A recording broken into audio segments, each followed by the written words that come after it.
Today is the orientation session for economy.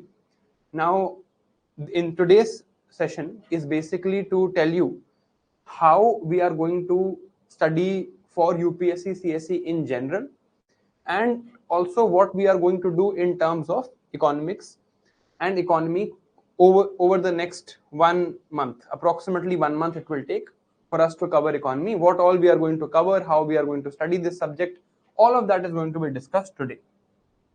So the agenda for today is as follows.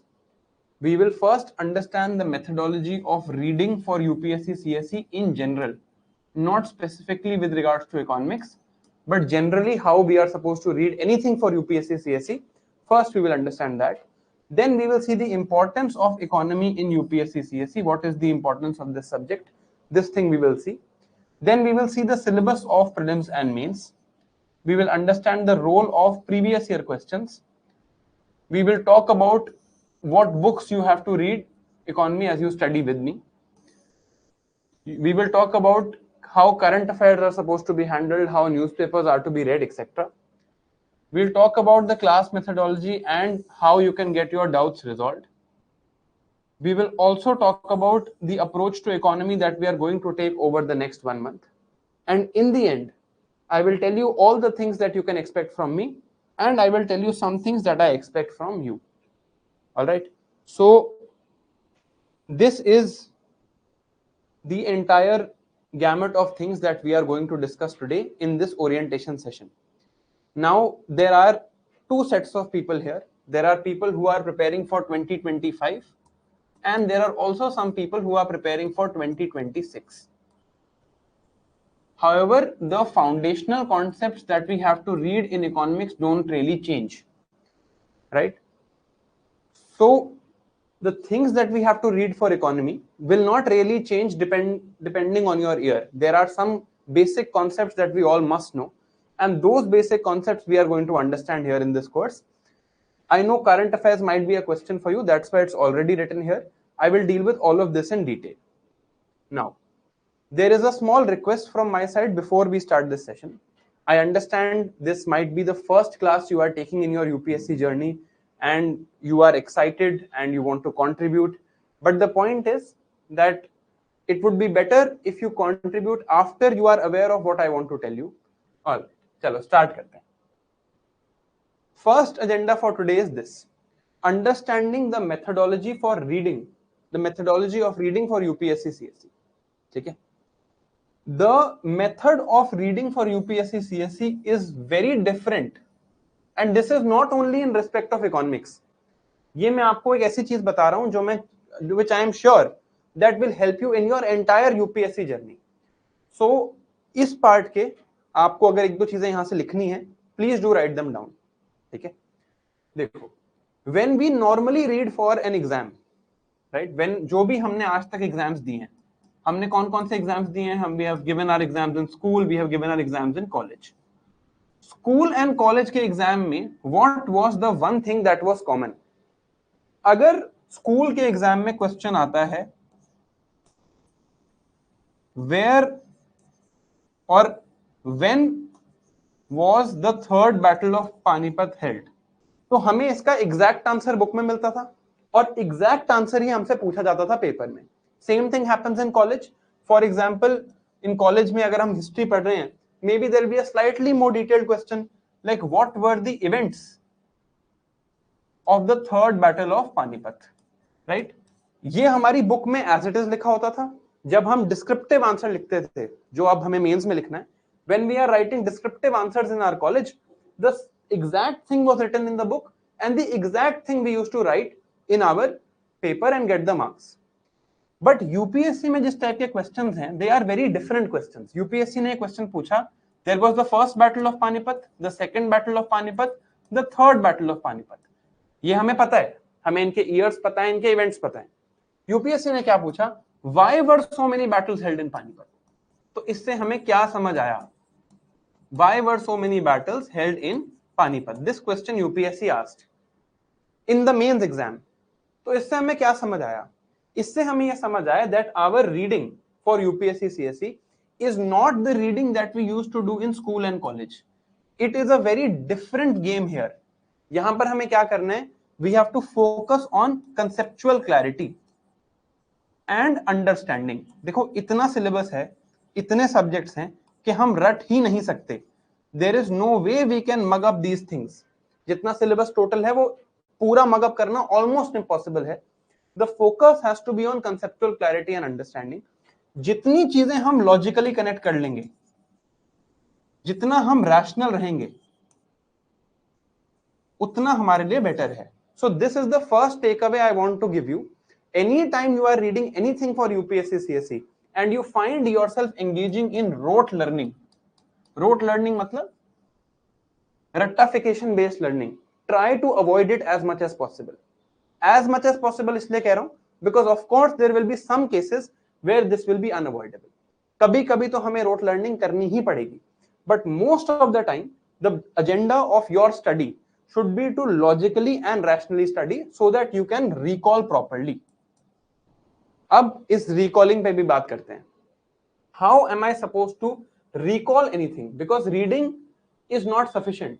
Ultimately मुझे याद होना चाहिए। अगर मुझे याद नहीं है और मैंने बहुत कुछ पढ़ रखा है, दैट डजंट मैटर। तो अब बात करते हैं what is the best technique for recalling, या फिर मैं कहूंगा रिविजन करने के लिए बेस्ट टेक्निक कौन सी है। मैंने कोई सब्जेक्ट पढ़ा, how am I suppose to go about revision. मैं यहां पर आपको 3 ऑप्शन देता हूं। Option A is note making, option B is highlighting, and option C is rereading. Now I am going to tell you something which is contrary to whatever you have heard till date. आपने जो भी आज तक learning के बारे में सीखा है, मैं उससे आपको बहुत कॉन्ट्राडिक्टरी और मे बी आपको थोड़ी पीड़ा भी हो सुन के, थोड़ी अजीब एडवाइस देने वाला हूं, which you have not heard before. ठीक है? एंड व्हाई कैन आई से this with so much confidence? मैं कैसे बता सकता हूं आपको बेस्ट रिविजन का तरीका? Everybody has their own method etcetera etcetera. There are 3 reasons why I can say what I'm going to say now with confidence. First is, when I gave the NEET in 2015, my all India rank was 70. I was the national topper in biology. मैं boast नहीं कर रहा हूं, बस आपको बता रहा हूं कि पढ़ा कैसे जाता है। बायोलॉजी में नीट में 90 क्वेश्चंस आते हैं।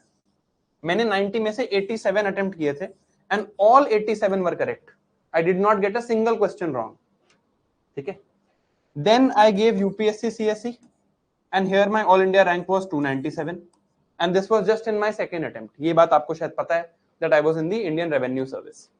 And the third reason, there is a book called Make It Stick. ये मैं बहुत strongly recommend करूंगा आपको। There is a book called Make It Stick. Make It Stick is a book written by Peter Brown. Peter Brown is someone who is a psychologist, obviously with a PhD, and he has spent 20 years of his life only studying about memory. In this book, Peter Brown, using the study methods and his research methods, he conclusively proves that these 3 methods are the worst methods to learn ever. इससे खराब कुछ नहीं है learning के लिए। And he has given many examples, many studies, many things that prove that these 3 methods are actually the worst method to learn. ठीक है? अब आप मेरे से पूछोगे what is the best method to learn? तो पहले हम समझते हैं कि हम भूलते कैसे हैं। How do we forget? एक समझेंगे हम how do we forget over time, एक हम समझेंगे how do we forget in the brain. Right? Brain में न्यूरोनिक कनेक्शंस कैसे होते हैं और कैसे मेमोरी बनती है। पहले हम उसकी थोड़ी साइकोलॉजी समझेंगे and based on that evidence I will tell you how to do your revision strategy that I have used throughout my life. ठीक है? देखो, हाउ डू वी फॉरगेट? हम मैंने कोई आज चीज पढ़ी, थोड़े टाइम बाद में उसको भूल जाऊंगा। What is the reason for forgetting? Forgetfulness या फॉरगेटिंग समझने के लिए पहले मुझे क्या समझना पड़ेगा? What is the reason for memory? So memory, which we call memory in layman terms, is actually nothing but synaptic connections in the brain. When 2 neurons, एक ब्रेन का पार्ट है उसका नाम है हिप्पोकैम्पस, ये आपके लिए बिल्कुल भी इंपॉर्टेंट नहीं है। In the hippocampus when 2 neurons associate together we build memory. आप एक चीज समझना कि मेमोरी जो हमें लगता है पढ़ाई के लिए और बाकी चीजों के लिए वो कोई बहुत डिफरेंट नहीं है। For example, I have memory on how to drive a car. जब मैं गाड़ी में बैठा हूं ऑटोमेटिकली मेरा हाथ गियर 1 पे चला जाता है, मैं क्लच दबा देता हूं जब मेरे को गियर चेंज करना होता है, जब मुझे कोई सामने दिखता है मैं ब्रेक दबा देता हूं, जब मुझे तेज चलाना होता है मैं एक्सीलरेटर दबा देता हूं। I automatically have this level of memory. Now this memory is also made through neuronal connections. Automatically ये काम हो रहा है because I am extremely fluent in it. There are 2 words here. One is fluency. I am extremely fluent in driving.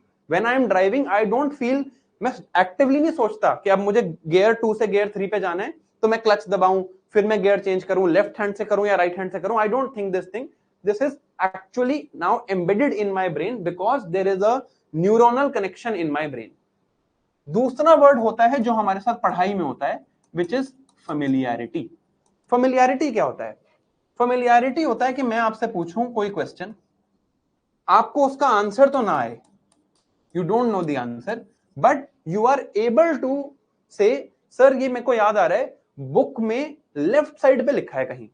I don't know the exact answer. I ask you, for example, how is the president of India elected? So you don't know the exact answer. आपको proportional representation, single transferable vote ये याद नहीं आ रहा, but आपको याद आ रहा है sir Laxmikant में ना उसके चैप्टर में 3rd 4th पेज पे कहीं ना कहीं लिखा है। That is the problem of familiarity. And mostly आप लोगों ने नोटिस किया होगा कि ये प्रॉब्लम ऐसी है जो आपको बहुत बार आई है। That these are problems that you have faced many times. कई बार आप ये प्रॉब्लम फेस करी होगी आपने अपने लाइफ में, that you are facing the issue of familiarity. आपको फेमिलियरिटी है but you are not fluent.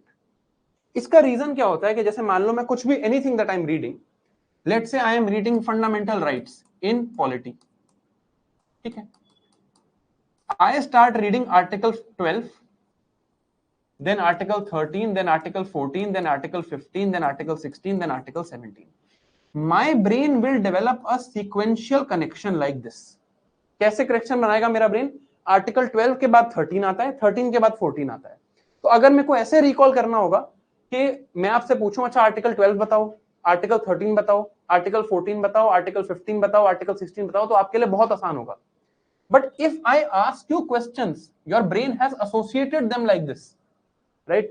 If I ask you questions like tell me article 16, then tell me article 32, then tell me article 17, then tell me article 14, then tell me article 5, तो आपके लिए ज्यादा मुश्किल होगा। क्यों? Because मैंने ऐसे memory बना रखी है। इसका एक और एविडेंस देता हूं मैं आपको। This is another piece of evidence that I can give you and you relate this with your own life. आपको बहुत बार याद आता होगा कि मैंने आपसे कोई क्वेश्चन पूछा या किसी भी आपके किसी फ्रेंड ने क्वेश्चन पूछा या एग्जाम में टेस्ट में कोई क्वेश्चन आया and you feel that if someone tells me the first word, बस मुझे थोड़ा सा बता दो, एक हिंट दे दो तो मैं पूरा बता दूंगा, अदरवाइज मुझे कुछ याद नहीं आ रहा। But the moment someone tells you the first word, क्या आपको मैं आर्टिकल 14 में डिटेल में कुछ याद नहीं आ रहा, मैंने जैसे ही बताया इक्वालिटी से रिलेटेड है, अब आपको सब याद आ गया। अब आपको रूल ऑफ लॉ भी याद आ गया, इक्वल प्रोटेक्शन ऑफ लॉज भी याद आ गया, इक्वालिटी बिफोर लॉ भी याद आ गया। ये फिनोमिना क्यों होता है? Because again our brain has associative memory. जब तक फर्स्ट वर्ड हम नहीं सुनेंगे तब तक हमें बाकी चीजें याद नहीं आएंगी। This is a huge problem.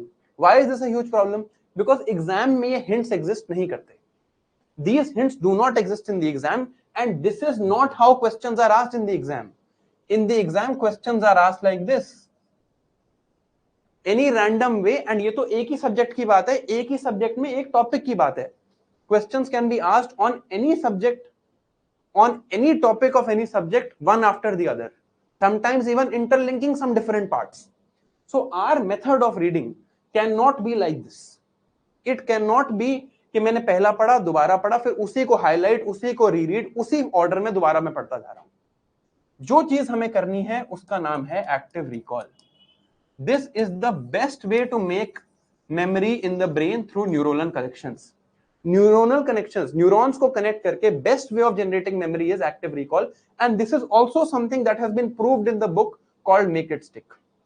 इन्होंने क्या बोला है कि जैसे हम कोई टॉपिक पढ़ रहे हैं, जैसे हम यहां पर we are going to read a topic of national income accounting, उसमें हम 3 मेथड्स पढ़ेंगे नेशनल इनकम अकाउंटिंग के। हम पहले पढ़ेंगे what are factors of production, उसके बाद हम पढ़ेंगे what is circular flow model, then how does India do national income accounting. अब मैंने मान लो आपको ये सारी चीजें पढ़ा दी and you have the PDF in front of you, PDF इस ऑर्डर में है।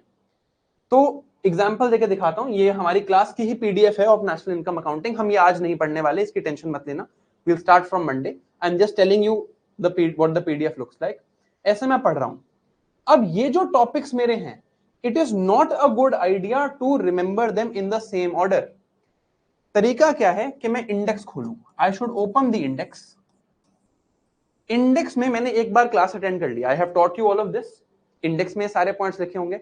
The best way for you to learn is open the index. Index में लिखा है income method of national income accounting. Book खोले बिना actively rather than passively rereading, actively आपको क्या करना है, आपको याद करना है कि यार इनकम मेथड क्या था of national income accounting, what were the 4 things that we were seeing, what was the formula of aggregate demand, what was the formula of GDP that was coming out from income method of national income accounting। अब ऐसे करके मुझे actively book बंद करके, याद करो जब हम स्कूल में थे तो हमारी मदर या हमारे फ्रेंड्स बहुत बार हमें हेल्प करते थे ऐसे पढ़ने में कि बुक बंद करके जवाब दो, तो वो चीजें हमेशा याद रहती थी। That thing we have to do here, यही चीज हमें करनी है कि बुक बंद करके याद करना है। We don't have to highlight, we don't have to reread, we don't have to make short notes. Note की सारी बात मैं करूंगा यहाँ पे, कैसे आपको नोट्स दिए जाएंगे। I have designed it in such a way कि आपको कोई नोट्स ना बनाने पड़े, right? But from the index you try and revise and actively revise. अब मान लो आपको income method of national income accounting याद नहीं आया, now open the book and see it. So don't be afraid to make mistakes. यहां पर हम ऐसे क्यों नहीं करते, हम ऐसे इसलिए नहीं करते क्योंकि हमें लगता है याद नहीं आया तो डर लगता है, what if I don't remember, what will people से, और खुद को ही हम पुट डाउन करने लगते हैं। बट एक और एविडेंस देता हूं मैं आपको इस चीज का। कई बार ऐसा हुआ होगा ना कि आपने कोई क्वेश्चन गलत कर दिया होगा किसी एमसीक्यू में कहीं पे, जो question you have marked wrong और फिर आपने उसका सोल्यूशन देखा, वो लाइफ लॉन्ग याद रहता है। ऐसा होता है या नहीं होता? You can tell me in the chat if this happens कि क्वेश्चन मैंने गलत किया, फिर मैंने सोल्यूशन देखा, किसने मुझे बताया ऐसे नहीं ऐसे होना था, तो lifelong I remember it. सही वाले हो सकता है मैं भूल जाऊं, but the wrong ones I will never forget, because we are evolutionarily designed, हमारा ब्रेन ऐसे इवॉल्व किया है that I don't repeat mistakes. तो give yourself the opportunity to make mistakes and then correct them. तो index based active recall हमें करना है। This is the first lesson from today. And आगे चल के कोई भी चीज आप पढ़ो, जितना आप नोट मेकिंग री रीडिंग पर रिलाई करोगे, उतना you are harming yourself. This is by far the best way to learn. अब how will I teach you this, ये तो मैंने आपको बता दिया, this is just research finding. We are going to have active recall sessions here. हम class में ही मैं आपसे एक्टिव रिकॉल कराऊंगा। And the best part about it is that I love giving surprises to my students. तो वो surprise active recall sessions होंगे। हो सकता है मैं आपकी क्लास लेने आऊं, आपको लगेगा कि आज तो बस मैं बैठ के पीछे बैठ के पॉपकॉर्न खाऊंगा, शिवन सर आएंगे, इकोनॉमी पढ़ाएंगे, नोट्स मेरे सामने है, और मैं कहूं कि आपका आज सरप्राइज टेस्ट है, ठीक है? और ये एक्टिव रिकॉल सेशंस होंगे। It is not only my job to ensure कि आपको इकोनॉमी पढ़ा दूं मैं, it is my job to ensure कि जब आप यहां से जाओ आपको इकोनॉमी याद हो, और वो याद ऐसे ही होगा। ये सरप्राइज टेस्ट लेना मेरा काम है। And I will see the chat and I will call out the names of the people who get their answers wrong, ठीक है? जैसे अभी मैंने यहां पर आपका, और एक और बात, यहां पर 2 तरह के लोग हैं, एक 2025 वाले हैं, एक 2026 वाले हैं। जो 2025 वाले हैं, मेरा जो एक्टिव रिकॉल सेशन होगा उसमें कई बार क्वेश्चंस पॉलिटी से भी होंगे, ज्योग्राफी से भी होंगे, हिस्ट्री से भी होंगे। If you are preparing for 2026 and you have not read these subjects, then it's okay. लिखा होगा स्लाइड पे क्लियरली, नॉट फॉर 2026। बट अगर आप 2025 वाले हो तो ये क्वेश्चंस भी पूछूंगा आपसे, और आपको गलती करने की कोई भी इजाजत नहीं है। because at this time I am assuming that at least these 3 subjects for you are done. Economy is your 4th foundation subject, वो अब हमारा अगले 1 महीने में खत्म हो जाएगा, ठीक है। तो ये एक्टिव रिकॉल पहली चीज है और ये आपको जवाब देने हैं। आई विल इंश्योर कि आपको ये सब कुछ याद हो जाए इन द नेक्स्ट 1 मंथ। ऐसे हो रहा होगा कि मैं आपको लॉ ऑफ डिमांड और लॉ ऑफ सप्लाई पढ़ा रहा हूं, पढ़ाते पढ़ाते मेरे को ऐसे ही कुछ मन किया और मैंने आपसे पूछा कि प्रोसीजर एस्टैब्लिश बाय लॉ और ड्यू प्रोसेस ऑफ लॉ का डिफरेंस बता दो, और आपको बताना पड़ेगा, right. You will not have the opportunity of saying कि मुझे नहीं आता। Of course if this was offline तो और अच्छा होता, but now that we are in an online setting I will take care and ensure कि आप लोग जवाब दो, राइट। देन एक और चीज मैं आपको बताता हूं। ये तो हुआ कि how is memory formed in the brain. तो हमारी लर्निंग वैसे होनी चाहिए कि मेमोरी हमारी ऑप्टिमल रहे। ऑप्टिमल मेमोरी जनरेशन के लिए हम करेंगे एक्टिव रिकॉल, वो मेरी रिस्पॉन्सिबिलिटी है। अब दूसरी चीज हम देखते हैं, एक चीज होती है फॉरगेटिंग कर्व। अगर मैं ये बोलूं मेमोरी और ये मैं बोलूं ओवर टाइम, तो कोई भी चीज मान लो मैंने आज पढ़ी, if I and this is who are in people who are in psychology optional, आपको ये आना चाहिए, ठीक है। अब लेट से यू आर हियर, ठीक है, आपने आज एक चीज पढ़ी, your memory is close to 90%। Within 1 day, after 1 day it will drop to 60%। उसके बाद एवरेज सा रहता है 1 वीक पे एक और ड्रॉप आता है, यहां पर अराउंड 40%। 1 मंथ पे ये रह जाती है अराउंड 20%, और फिर ये इस लेवल पे चलती है। तो 1 day, 1 week, 1 month, these are times of drops in the forgetting curve। ये हमारा this is how we forget over time। तो इसको ठीक करने के लिए हम क्या कर सकते हैं? पहली बात तो है कि 1 डे पे इमीडिएटली आप रिवाइज कर लो, राइट। वो मेरा काम है आपके साथ कराना। Active recall is to solve this 1 day problem, कि यहां पे आपका कर्व मेरे से सुनते ही 60% पे ना आए, थोड़ा ऊपर रहे। But if I revise at 1 week, तो मेरा कर्व ऐसे जाने की जगह यहां पर अगर मैंने एक अच्छी रिविजन कर ली तो कर्व शिफ्ट्स अप हियर, और फिर दोबारा ये डिप करना स्टार्ट होता है। मैंने 1 मंथ पे दोबारा रिवीजन कर ली तो कर्व शिफ्ट्स अप हियर, और ये ऐसा जाता है। So this is my difference between the final outcomes. If I am revising at 1 week and 1 month, it my outcomes of memory become much better. यहां पर 50% बेटर मेरी रिटेंशन है, and this is all statistical data that I can give you the studies to show, ठीक है। तो ये जो काम है ये भी मेरी रिस्पॉन्सिबिलिटी है। सो इसके लिए हम क्या करेंगे कि जैसे हम मंडे से क्लासेस शुरू कर रहे हैं, Monday 11th, Monday, Tuesday, Wednesday, Thursday, Friday हमने क्लासेस ली। अगले दिन सर और मैम जब आप मंडे को आओगे तो आपसे टेस्ट लिया जाएगा मंडे की क्लास का एक्टिव रिकॉल फॉर्म में। मैं आपसे पूछूंगा कि अच्छा इस दिन हमने लॉ ऑफ डिमांड और लॉ ऑफ सप्लाई पढ़ा था, बताओ क्या है। Now you can choose not to answer. मुझे ये नहीं पता चल सकता कि आप कर रहे हो या नहीं कर रहे हो answer, but it will be my endeavour to ensure कि आपको कभी ये प्रॉब्लम ना आए। ये रिविजन कराना भी मेरा काम है, राइट।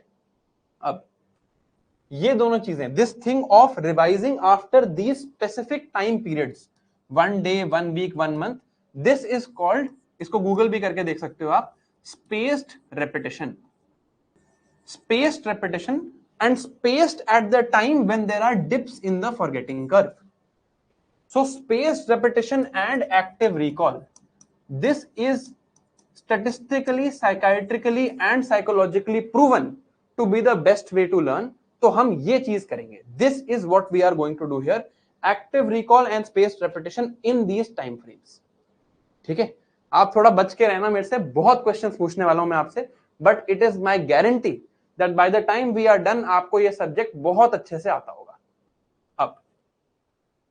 अब ये तो हुआ methodology of reading anything in UPSC CSC. कोई भी चीज अगर आपको यूपीएससी में पढ़नी है, anything that you have to read for UPSC, not only economy, anything that you have to read and revise, it has to be done in this manner only. तभी आपको लॉन्ग टाइम तक याद रहता है, नहीं तो याद नहीं रहता। Is this much clear to you so far? ये पहली चीज मेरे को आपको समझानी थी। Is this clear? चलो लेट्स गो फॉरवर्ड। अब बात करते हैं इकोनॉमी की वेटेज क्या रहती है यूपीएससी में। अब आते हैं स्पेसिफिक इकोनॉमी की बात पे, ठीक है। What is the weightage of economy in UPSC CSC? ठीक है, ओवर टाइम 2025 में हमें नहीं पता अभी क्या वेटेज रहेगी। अगर हमें 2025 का एस्टिमेट देखना है तो हमें प्रीलिम्स और मेंस की एस्टिमेट देख लेना है। मेंस में इकोनॉमी की marking is fixed at 100 marks. Every year it has been 100 marks since the past 5 years. Even the questions are fixed. When I say economy, it automatically means economy plus agriculture. तो आप साथ में इसमें agriculture add कर लेना. It means economy and agriculture. ठीक है? तो मेंस में over time this is fixed. अगर आप मेंस को देखोगे, if you look at mains, तो क्वेश्चन 1, क्वेश्चन 2 होते हैं कोर इकोनॉमी से, क्वेश्चन 3, क्वेश्चन 4 होते हैं कोर एग्रीकल्चर से। Both these, all of these questions are 10 markers. तो ये 4 क्वेश्चन हुए 10 मार्क्स के, तो 4 into 10 इक्वल टू 40 मार्क्स। अगर आप उसके बाद देखो तो question 11, question 12 these are from economy, question 13, question 14 these are from agriculture. ये जो 4 क्वेश्चंस होते हैं ये होते हैं 15 markers. So this is 4 into 15 equal to 60 marks. And ये 100 मार्क्स फिक्स हैं every year in the mains. आप चाहिए खोल के देख लेना, question 1, question 2 core economy, question 3, question 4 agriculture, question 11, question 12 again core economy, question 13, question 14 agriculture. ये चीज फिक्स है, 100 marks are fixed for the mains. This is how economy is asked. Prelims में अगर हम बात करें तो it is varying around 30 marks. अगर आप देखो 30, 28, 28, 28, 36, so somewhere around 15 questions in the prelims and fixed 8 questions in the mains. ये हमारी वेटेज है इकोनॉमी की ओवर टाइम। एंड कभी भी कोई आपको ऐसी कोई बात बोले, जैसे मैंने आपको अभी इस बारे में बताया, any time you are going to hear this thing, any time you are going to hear any of this, आप इसको खुद वेरीफाई करो। You need to verify this yourself. If you don't verify this yourself, you will always be taking advice from random people. ठीक है, तो आप इसको verify कर सकते हो। आप मेंस का पेपर आज खोल के देखो, open the mains paper and you see question 1, question 2, question 3, question 4, question 11, question 12, question 13, question 14। ये आपका पहला होमवर्क है आज के लिए। मेंस का पेपर खोल के देखो, प्रीलिम्स का पेपर खोल के देखो और देखो इकोनॉमी कितने क्वेश्चन है। You don't have to solve them, but verify this yourself. Okay, आगे चलते हैं। अब हम देखते हैं इकोनॉमी का सिलेबस। प्रीलिम्स में क्या लिखा है सिलेबस में और मेंस में क्या लिखा है सिलेबस में, ये चीज हम देखते हैं। प्रीलिम्स में सिलेबस में लिखा है economic and social development, sustainable development, poverty, inclusion, demographics, social sector initiatives. तो let's understand this in detail. क्या मतलब हुआ इस बात का?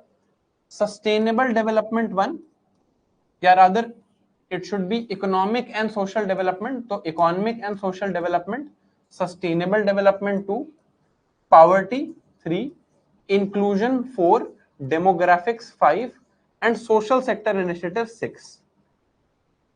Let me tell you, any of this does not mean anything. ये डिटेल्ड सिलेबस नहीं है, हमें पूरा ही इंडियन इकोनॉमी को समझना पड़ेगा। इस सिलेबस से I don't get enough information to understand कि प्रीलिम्स में किस टाइप के क्वेश्चंस आते हैं और क्या क्या पढ़ना जरूरी है। तो since I don't understand from the syllabus itself what is the name of my second best friend, जिसको मैं यूज करके इकोनॉमी को समझ सकता हूं, व्हाट इज द नेम, ये आपने मुझे बताना है। मेरे दूसरे बेस्ट फ्रेंड का नाम क्या है? एक तो सिलेबस है, very good, it is previous year questions. मैं अभी आपको रोल ऑफ पीवाईक्यूज भी दिखाऊंगा। तो हम पीवाईक्यूज को लेके चलेंगे and we will use PYQs to ensure that हमारा कोई भी टॉपिक कवर ऐसा ना हो जो कवर ना हो। अब पीवाईक्यूज आर विच पीवाईक्यूज, इसकी मैं बात अभी थोड़े टाइम में करूंगा कि कौन से पीवाईक्यूज हम करने वाले हैं। ठीक है, अब हम देखते हैं मेंस का syllabus. The good thing about mains is that the syllabus is given in a lot of detail. ठीक है, बहुत डिटेल में सिलेबस दिया है। हो सकता है आपको ये उतना अच्छे से विजिबल ना हो, I will read all of it. ये 3 पॉइंट्स हैं इकोनॉमी के, ये 3 पॉइंट्स हैं लास्ट में इकोनॉमी के, बीच में जो ये 4 पॉइंट्स हैं ये हैं एग्रीकल्चर के। तो हम देखते हैं कि इकोनॉमी के मेंस के सिलेबस में क्या है और एग्रीकल्चर के मेंस में सिलेबस में क्या है। इकोनॉमी में लिखा है Indian economy and issues arising relating to planning, mobilisation of resources, growth, development and employment. तो अब देखो यहां मुझे बहुत चीजें पता चली, planning, mobilisation of resources, growth, development, employment, फिर इंक्लूसिव ग्रोथ। अभी सिर्फ ग्रोथ डेवलपमेंट की बात थी, inclusive growth and issues arising from it, फिर government budgeting. So government budgeting is how government creates its budget, what is government's fiscal policy. Then effects of liberalisation of the economy, liberalisation हमने करी इन 1991, तो उससे क्या effects हुए, changes in industrial policy, हमने अपनी industrial policy में क्या चेंजेस किए और उसके क्या इफेक्ट्स हुए इंडस्ट्रियल ग्रोथ पे। फिर आते हैं हम infrastructure, energy, ports, roads, airports, railways, and lastly investment models, what are the methods to generate investment and models of investment in the economy. ये चीज हमें समझ आए। अब हम एग्रीकल्चर का सिलेबस देखते हैं। In the agriculture syllabus the first topic is crops and cropping patterns in various parts of the country, different type of irrigation and irrigation systems, storage, transport and marketing of agricultural produce, issues and related constraints, e technology in the aid of farmers. अब यहाँ पे बहुत सारी बातें लिखी हुई हैं, I am obviously not going to explain everything here, but we are going to read everything. जो भी यहाँ पर है वो पूरा पढ़ने वाले हैं। Issues related to direct and indirect farm subsidies and minimum support prices, public distribution system, objectives, functioning, limitations, revamping, issues of buffer stocks and food security, technology missions, ऊपर था e-technology in the aid of farmers, नीचे है technology missions, and economics of animal rearing, मतलब animal husbandry. Then food processing and related industries in India, scope and significance, location, upstream and downstream requirements, supply chain management, and land reforms in India. अब पहले तो मुझे ये बात बताओ कि आप में से कितने लोग हैं जिन्होंने एक्चुअली ये सिलेबस पहले खुद से पढ़ के देखा था, because this is your first job when you start preparing for UPSC. आप कोई भी सब्जेक्ट पढ़ रहे हो, ये आपका सबसे पहला काम है कि आप सिलेबस खुद से उठा के पढ़ के देखो। अगर आपने नहीं पढ़ा है तो be very honest with yourself. जब तक मुझे सिलेबस नहीं पता, मुझे ये कैसे पता चलेगा that all the things that I have to cover are being covered. ठीक है, प्रॉब्लम इस सिलेबस की क्या है कि ये थोड़ा सा कॉम्प्लेक्स है, right? So we will reorganise it. अभी मैं आपको रीऑर्गेनाइज करके दिखाऊंगा। We will reorganise it in such a way कि हमारा सारा प्री और मेंस का सिलेबस एक जगह पर कंबाइन हो जाएगा। But always this should be in front of you and not just for economy. आप कोई भी सब्जेक्ट पढ़ रहे हो, always the detailed syllabus should be in front of you कि जो मैं पढ़ रहा हूं वो कहां रेलेवेंट है।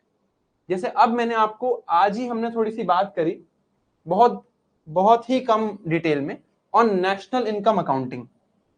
अब जैसे मैंने नेशनल इनकम अकाउंटिंग की बात करी, right, I spoke of national income accounting, मतलब अभी I know these terms are new to you. How is GDP measured for example, इस बारे में बात करी। अब ये सिलेबस में है, बिल्कुल है, बिकॉज यहां पर ग्रोथ, डेवलपमेंट एंड एम्प्लॉयमेंट लिखा है, Indian economy and issues related to planning लिखा है। So how I measure my GDP will obviously be in the syllabus if issues related to planning, growth, development and employment is written. So any time when you are reading anything, इस economy के subject में हो, मैं आपको पढ़ा रहा हूं या कोई भी आपको पढ़ा रहा है, it is the most important thing to do कि आप कॉन्स्टेंटली सिलेबस अपने सामने रखो ताकि आपको ये क्लियर हो कि जो मैं पढ़ रहा हूं वो सिलेबस में कहां फिट होगा, right? This is very important. ये आप ना, this is your second homework, please this should be always mugged up to you. मैं आपको हमेशा मगअप होना चाहिए सिलेबस, और सिर्फ इकोनॉमी का नहीं। मैं जैसे आपसे अभी आप सबसे एक क्वेश्चन पूछता हूं, is the word Naxalism written in the UPSC syllabus? Yes or no? Is the word Naxalism written in the UPSC syllabus? Yes or no? Naxalism पे 2022 में मेंस में क्वेश्चन आया है, तो कैसे आ गया फिर? if word Naxalism is not in syllabus, तो 2022 मेंस में कैसे आ गया नक्सलिज्म पे क्वेश्चन? चलो ठीक है, second question, let me ask you something different. Is the word left wing extremism written in the syllabus? Is this word mentioned in the syllabus? Yes or no? Answer is no, by the way. Of course it is not mentioned. The syllabus heading is linkages between development and spread of extremism. ये है syllabus की heading.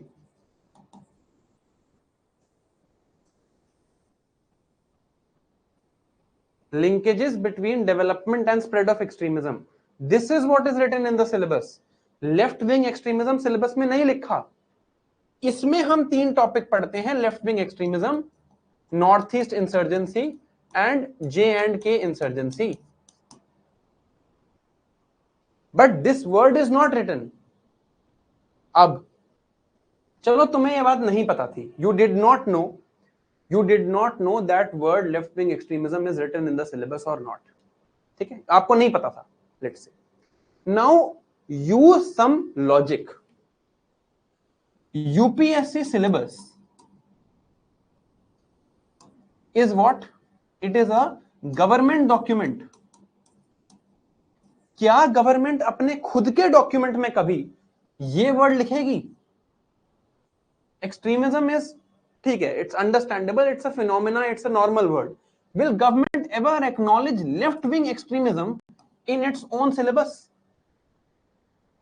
यही मैं आपको कह रहा हूं. You have to open your mind and learn to think. कई बार ऐसा होता है कि क्वेश्चन ना आने के बावजूद, if your thinking processes are in the right direction, if your method of thinking is differential, where you don't make those sort of mistakes, these problems are not going to be there. आज के बाद it is a crime, from today it is a crime for any one of you to not know what is written in the syllabus and what is not written in the syllabus. ठीक है, it is a crime कि मैं आपसे पूछूं left wing extremism word syllabus में है और आप यस बोल दो. Today is the last time you will make this mistake and you have to promise this to me कि आज के बाद ये क्राइम है कि मैंने आपसे पूछा सिलेबस में ये वर्ड लिखा है और आपने कहा हां से लिखा है बिना सोचे समझे. आपको सिलेबस याद होना चाहिए. ठीक है, इकोनॉमी का सिलेबस तो हम पूरा एनालाइज अभी करेंगे ही. आगे चलते हैं. देखो, role of previous year questions in economy. Economy का लोगों को लगता है कि करंट अफेयर्स बेस्ड है. ये आपको भी थिंकिंग हुई और ऐसा maybe it's true to some extent कि इकोनॉमी में करंट अफेयर्स बहुत इंपॉर्टेंट है. बट देखो, अभी मैंने आपको सिलेबस का रोल दिखाया. दूसरा बेस्ट फ्रेंड है आपका previous year questions. Understand the role of previous year questions in your preparation. ये क्वेश्चन आया 2019 के प्रीलिम्स में. The money multiplier in an economy increases with which one of the following, और 4 options were given. Solve हमें नहीं करना, हम पढ़ेंगे मनी मल्टीप्लायर डिटेल में. यहां से देखो, 2021 में दोबारा पूछा गया question, the money multiplier in the economy increases with which one of the following. Same question है, it is the options are different, थोड़ा सा ऑप्शंस डिफरेंट हैं, but the concept of money multiplier therefore becomes very important for me. Obviously मुझे ये बात अब समझ आ गई ना ये 2 क्वेश्चन देख के कि money multiplier is a very important concept. एक और क्वेश्चन देखते हैं. The chairman of the public sector banks is selected by the dash. 4 option है. यहां पे आगे देखो, पहला ऑप्शन पढ़ो, bank board bureau, which is the correct answer. यहां पे देखो, with reference to bank board bureau, which one of the following statements are correct?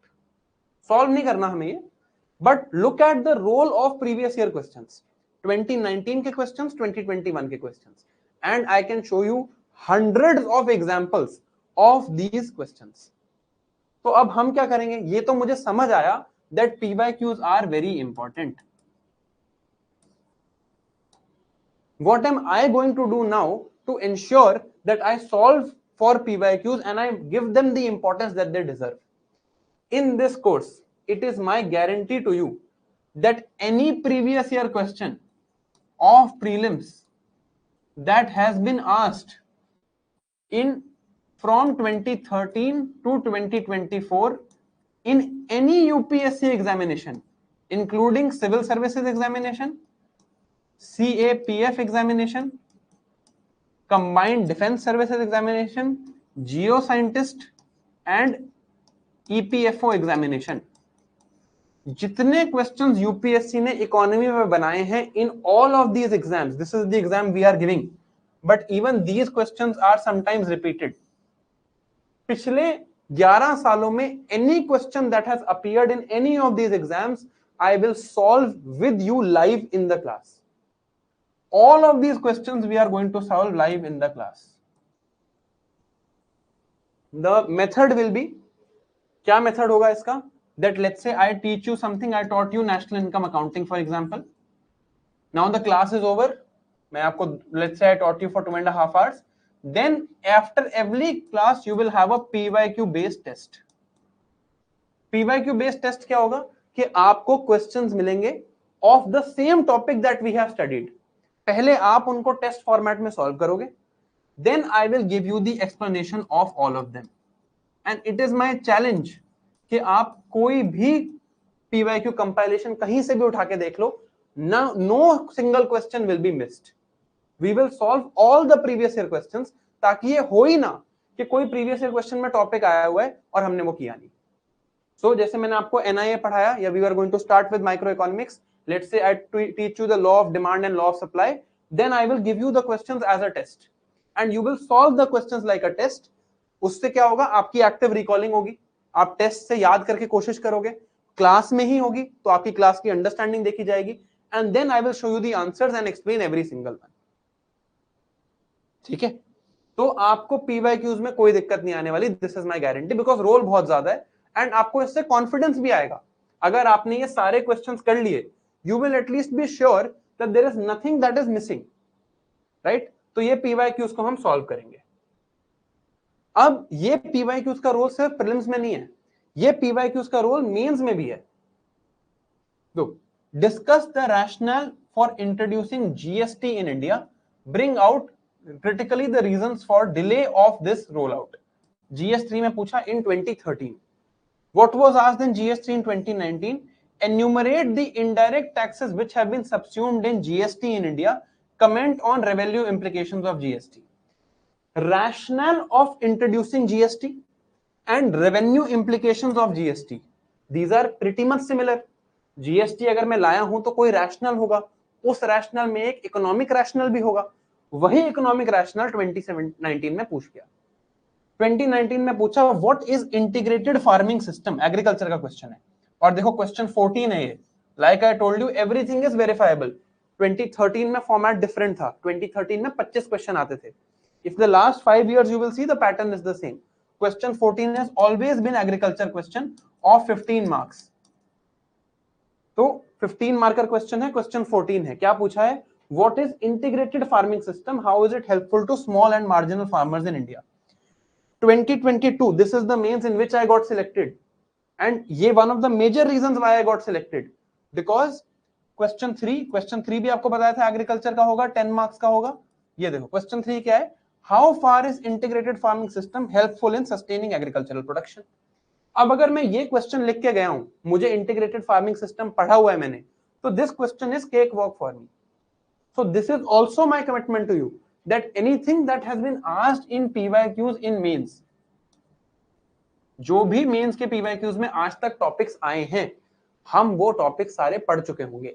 After you finish this course you will not have this problem कि आपको देख के लगे कि ये क्या पूछ रहे हैं, right. And these are some easy questions, right. I can show you very difficult questions also जो पूछे गए हैं, but we are going to handle all of them. 2013 में क्वेश्चन देखो, दोबारा पढ़ो क्या है. Somebody is writing in the chat कि GST was introduced in 2017. Why was it asked in 2017? Read the question again. Discuss the rationale for introducing GST in India. Reasons for delay in rollout. GST was first discussed in the Indian economy in 1991 after the LPG reforms. Then in 1998 there was a strong movement for GST. Then in 2004 there was a strong movement for GST. Then in 2009 the GST bill was discussed again. Then In 2017 it was finally adopted. ये क्या कह रहा है कि क्यों हमें GST लाना चाहिए? Why should we bring GST? And why has it not been done so far? That is the question in 2013. 2017 में जीएसटी आ गया, तो 2019 में पूछा why did we bring GST and what taxes did it take away? जब हम पढ़ेंगे तो we will understand all of this. ठीक है. Now this is an important question. What books to read? ठीक है, मैं यहां पे बुक्स के नाम लिखना स्टार्ट करता हूं. NCERT class 11, NCERT macro economics class 12th, NCERT micro economics class 12th. इसके अलावा विवेक सिंह सर की एक बुक आती है, रमेश सिंह सर की एक बुक आती है. इसके अलावा Oxford university course companion, this is the Oxford University Diploma in Economics, Cambridge University Economics Review, this is by Jocelyn Blink, this is by Ellie Tragikis. इसके अलावा PYQs भी पढ़ोगे आप, इसके अलावा इकोनॉमिक सर्वे, इसके अलावा बजट. ये सब करना है बस. चिल, ऑल गुड है ना? मजाक है तो कुछ भी नहीं है, आराम से कर लोगे. तमिलनाडु की एनसीईआरटी भी लिख लेते हैं, कुछ है नहीं उसमें उस बुक में, बट ठीक है. I have read every single one of these and more. ठीक है, इट इज, मैं क्यों लिखा है यहां पे, ये मैंने सिर्फ इसलिए लिखा है that from the notes that I give you, ये भी एक ओपन चैलेंज है. आप जो नोट्स मैं आपको दे रहा हूं उसमें आप इनमें से कोई भी बुक पढ़ के देख लेना. Anything that is relevant will be in these notes. हो ही नहीं सकता कि नोट्स में कवर ना हो. So just stick with this. The class notes that I give you will be sufficient. Stick with this. ये मैं आपको पढ़ने को जरूर बोलूंगा और मैं ही पढ़ाऊंगा, बिकॉज ये एक बहुत ही ऑथेंटिक गवर्नमेंट डॉक्यूमेंट है और ये भी एक बहुत ऑथेंटिक गवर्नमेंट डॉक्यूमेंट है. It is my job to do it. ये मैं पढ़ रहा हूं ना, ये सब आपको मैं बस इसलिए लिख के दिखा रहा हूं कि अगर आपको कभी डाउट हो तो आप इनमें से कोई भी बुक खोल लेना, and if you can find something that is relevant for the exam and not given in the notes, तो इट इज माय चैलेंज. मैं आप जो कहोगे मैं करने के लिए तैयार हो जाऊंगा. ठीक है, जिन टीचर का आप नाम कमेंट्स में ले रहे हो आप उनके नोट्स भी खोल के देख लेना. अगर आपको कुछ ऐसा मिल जाए जो रेलेवेंट हो और मेरे नोट्स में ना हो, तो आप जो कहोगे मैं मान जाऊंगा. ठीक है, अब reverse will be true. Reverse बहुत ट्रू होगा. There will be a lot of things that I teach you because I am also going to teach you for mains. ठीक है, I am not going to give you a huge compilation prelims के लिए. Mains is the name of the game here, है ना? अगर आप mains के लिए नहीं पढ़ते तो अपना टाइम वेस्ट कर रहे हो. So what you are supposed to do is you are supposed to do the class notes. अब इसको जरा मैं आपको समझाता हूं कि ये कैसे बनाए गए हैं और आपको कैसे पढ़ने हैं. पहले तो let me give you an example. The class notes will look something like this, right? These are the notes of national income accounting. इस टाइप के नोट्स आपको दिखेंगे. These are PDF notes. They will be given to you before the class. कब दिए जाएंगे, अब ये सारी बातें मैं आपको बताऊंगा. ठीक है, देखो तो अब क्या है, हमारा स्टार्ट हो रहा है course on Monday. Monday to Friday हमारी क्लासेस हैं. So on Monday morning at 9 AM you will see the notes uploaded for the entire week. First week के नोट्स आपको मंडे मॉर्निंग 9 AM दिख जाएंगे. नेक्स्ट वीक के notes again Monday morning 9 AM they will be uploaded for the entire week. आप if you want to print them you can get them printed. If you want to get them, you want to study digitally, that is up to you. That is your job. वो आपकी मर्जी है. Monday to Friday हम 5 classes करेंगे उनमें हम यही वाले नोट्स पढ़ेंगे, right? So in the week whatever we are going to cover will be on your portal on Monday morning at 9 AM. अब जब हमने ये क्लासेस कर ली, इन क्लासेस में what are the types of notes that we are going to read, that I have already shown you. We have understood the type of notes that we are going to read. ये तो clear हो चुका है हम आपको. अब आपको इससे शॉर्ट नोट्स बनाने हैं क्या? आपको बिल्कुल नहीं बनाने हैं. और क्यों नहीं बनाने हैं? जब हम बाद में रिवीजन करेंगे, see active recall is a good way to revise, but when imagine करो अब actual situation, think about this, when 1 week will be left to prelims. आपके प्रीलिम्स में 1 हफ्ता होगा और आपको एक दिन में एक सब्जेक्ट पढ़ना होगा, राइट? 1 वीक में होगा टू प्रीलिम्स, आपके प्रीलिम्स से 1 हफ्ते का टाइम है अभी, and you have to revise 1 subject in 1 day. At this time it will be very helpful to have short notes. इस टाइम पे तो अच्छा रहेगा ना कि शॉर्ट नोट्स हो मेरे पास. Even though they are made on the format of active recall, at least it will be good to have short notes here or not. Will you want short notes here or not? तो ठीक है, जो चीज आपको चाहिए वो मैं कर देता हूं. So I have already made the short notes for you also. मुझे पता है आप लोग कितने लेजी हो. This is also done already. ये मैं बना चुका हूं आपके लिए पहले से, आपको नहीं करनी इसमें मेहनत, ठीक है? I am aware of your laziness problem, ठीक है? For example these are what the short notes will look like. जैसे हम नेशनल इनकम अकाउंटिंग देख रहे थे, उसके 4 की कॉन्सेप्ट्स हैं.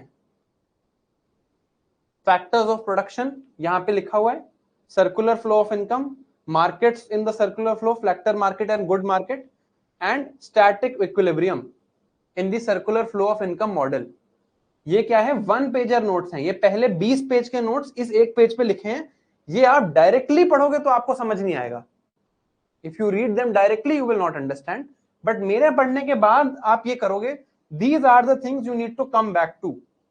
ऐसे हमारे मिला के अबाउट 50 पेजेस बन जाएंगे total. We will have total of 50 pages like this, जैसे मैंने आपको अभी दिखाया माइंड मैप बेस्ड.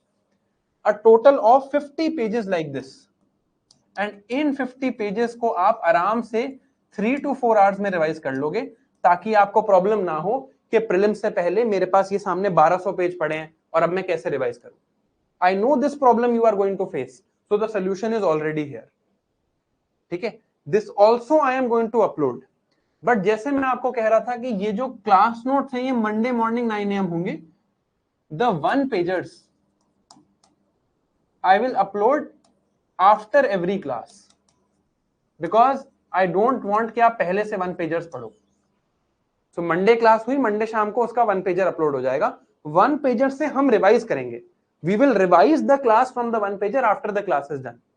तो क्लास मेथोडोलॉजी क्या है? What is the class methodology here? कि आपको पहले एक there is a video lecture, मैं एक्सपेक्ट करूंगा कि आप लाइव अटेंड करो. आपके पास ऑलरेडी इसके नोट्स हैं. Of course there will be something. अगर नोट्स पहले से ही हैं तो मेरी क्या जरूरत है?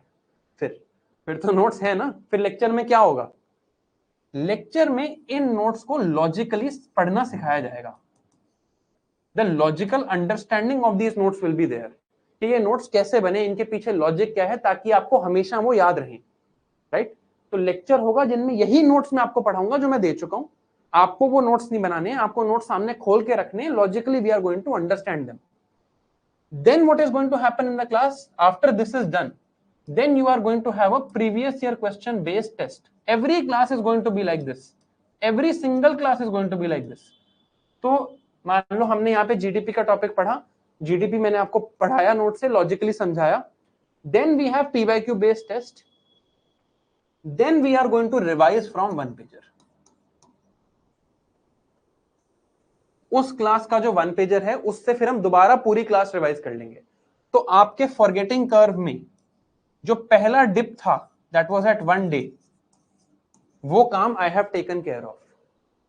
थोड़ी सी मेहनत आपको करनी है कि थोड़ी पढ़ाई खुद भी कर लेना.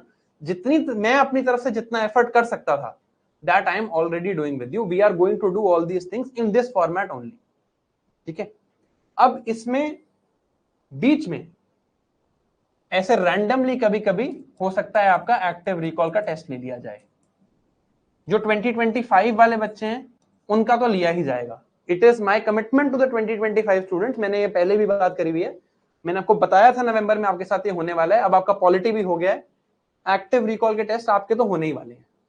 Now after the week is done, Monday to Friday हमने क्लास ली, सैटरडे डे है आपकी खुद की पढ़ाई के लिए। आई विल एक्सपेक्ट कि सैटरडे आप पूरे वीक का रिवाइज करोगे।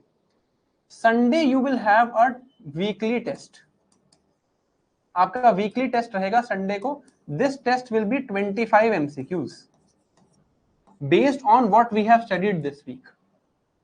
तो यहां पे आपका 1 वीक पे जो हमारा फॉरगेटिंग कर्व आ रहा था वो प्रॉब्लम सॉल्व हुई। And at the end of this course, once we are done, at the end we will have 100 MCQ test also of economy from this course only। सब सारे question इस course से पूछूंगा मैं आपसे, ठीक है। बट मैं क्यों पूछूंगा? ताकि आप एक्चुअली याद कर सको। Job here is to ensure that you are remembering also. It is not just for me to come here, teach to a camera for you to understand and go home. My job here is to ensure कि आपको याद हो जाए, और आपको याद कराने का यही तरीका है। The way for me to ensure that you remember is to first do PYQs with you in the class, revise with 1-pagers with you in the class, then you revise the 1-pagers on Saturday, give the weekly test, then once the course is complete you give 100 MCQ full length test also. In the middle I ask you surprise questions also. ऐसे करेंगे तो 1-1.5 महीने में पूरी economy याद हो जाएगी। थोड़ा सा टाइम ज्यादा लगेगा बट दैट्स ओके। अगर मैं आपको 20 दिन में इकोनॉमी पढ़ा दूं और फिर 20 दिन और आपको रिवाइज करने में लगे, इससे तो बढ़िया है मैं आपको 30 दिन में पढ़ाऊं और 30 दिन में याद भी हो जाए। That is the approach and agenda here, ठीक है। चलो आगे चलते हैं। अब ये बात करते हैं करंट अफेयर्स की। देखो इकोनॉमी में करंट अफेयर्स की अगर मैं बात करूं, see obviously events are happening every day, but economy में करंट अफेयर्स में the most important component, and मैं आपको I will just prove this to you, anything that I say is not without evidence here, are two things. One is the economic survey and one is the budget. Directly questions come from economic survey and budget, directly questions come in the examination, ठीक है। अब problem क्या है, economic survey और budget आते हैं Feb में। So Feb of 2025 we are going to have economic survey and budget. जब तक ये नहीं आते, there is no point of covering the current affairs till these two documents are not out. Economic survey is generally 500 page document, पहले 2 volumes होता था, now it's only 1 volume, and budget speech होती है of the honorable finance minister, 70 pages की ये speech होती है, and कुछ budget statistics government upload करती है। ये हमारा सबसे important काम है, economic survey और budget, but this will be released only in February। तो जो चीज February में रिलीज होने वाली है वो मैं अभी तो पढ़ नहीं सकता। So what we have decided is that in March of 2025 we are going to take current affairs updation sessions। जो भी relevant current affairs होगा उस साल के प्रीलिम्स के लिए, क्योंकि मई में आपका प्रीलिम्स होगा, including these two documents we will do in March। Similarly in March 2026 we will do the current affairs updation of that year, right? तो जो 2025 के लिए प्रिपेयर कर रहे हैं वो ये वाला देखेंगे, जो 2026 के लिए प्रिपेयर कर रहे हैं वो दोनों देखेंगे। They will look at this also and this also। तो हम इकोनॉमिक सर्वे और बजट पे सबसे ज्यादा फोकस देने वाले हैं, right? And anyway you will understand, मैं आपको भी दिखाता हूं, बिकॉज करंट अफेयर्स समझने के लिए भी what is important for us is to know the concepts of economy properly, and वो concepts of economy we are going to understand here। अब देखो, this is clear, I think, covered in March। current affairs will be covered in March following the release of budget and economic survey। अब क्या role है economic survey का? This is the economic survey of 2024। This was released in June this year because of course after the election happened, I think in July actually, it was released in July of this year because new government had come, new chief economic advisor had come। तो election के बाद, election year में late release होता है। अब यहाँ पे देखो क्या बताया हुआ है, इस साल का इकोनॉमिक सर्वे है Reasons for price pressures in major food items. What is being talked about here? Food inflation. Food inflation की बात की जा रही है. क्वेश्चन देखो 2024 के GS3 का क्वेश्चन देखो. What are the causes of persistent high food inflation in India? Comment on effectiveness of monetary policy of RBI to overcome this type of food inflation. Directly from the economic survey of that year, questions come in the main.